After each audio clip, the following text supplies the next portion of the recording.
来，小伙子，这里来了一台东风日产的轩逸，搭载是1.6的发动机。客户反映就是开车的时候是吧，上陡坡、地下车库之类的，上陡坡开空调的时候，这个前面就有一种咕咕咕咕的响声。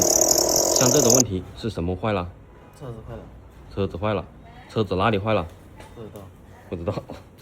像这种问题，我刚才稍微检查了一下，感觉是这个皮带啊这一块发出来的，也有那个咕咕咕的响声。像这种问题是什么问题啊？那就是这个皮带和张紧轮。皮带张紧轮坏了。皮带嘞？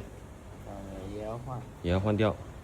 像这种问题啊，有时候换张紧轮、皮带都不一定能解决这种问题，知道不？因为这款车配备的是这个发电机，它配备的是这种单向轮的，是不是？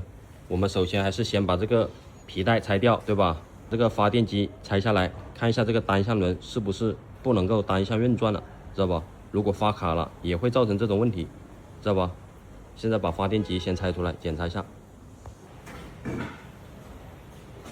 来，小伙子，现在这个发电机呢，你已经拆下来了，你看一下这个轮子能不能转动？这个有没有问题啊？没问题啊，没有发卡。没有发卡。来，我跟你讲，像这种发电机是吧？它采用的是单向轮的设计。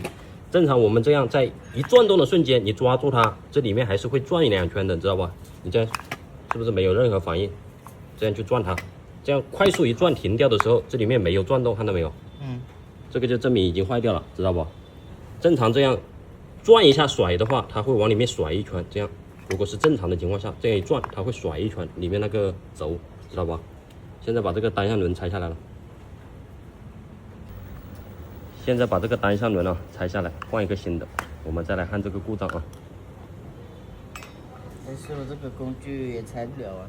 哦，这个工具不对是吧？像这个发电机的单向轮，它是一个专用工具啊，就是这个工具，必须要用这个工具才能拆，知道吧？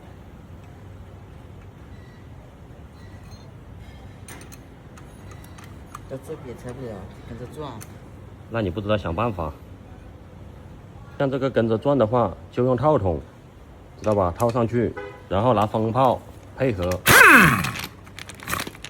风炮打的时候不要一直打，震一下，知道吧？你看啊，就出来了，学会了没有？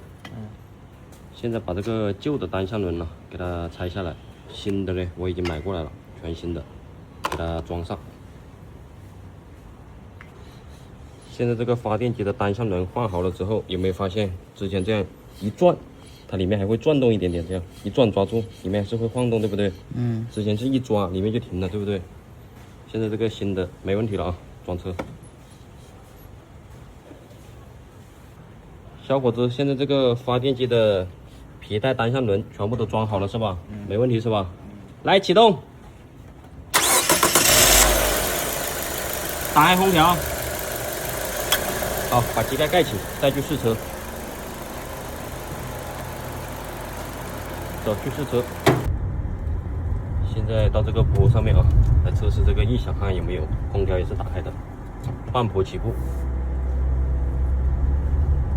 负荷大的时候，不会再有那个嘎嘎嘎嘎嘎的那响声了。这个日产轩逸这个异响，搞定。记得点赞关注哦。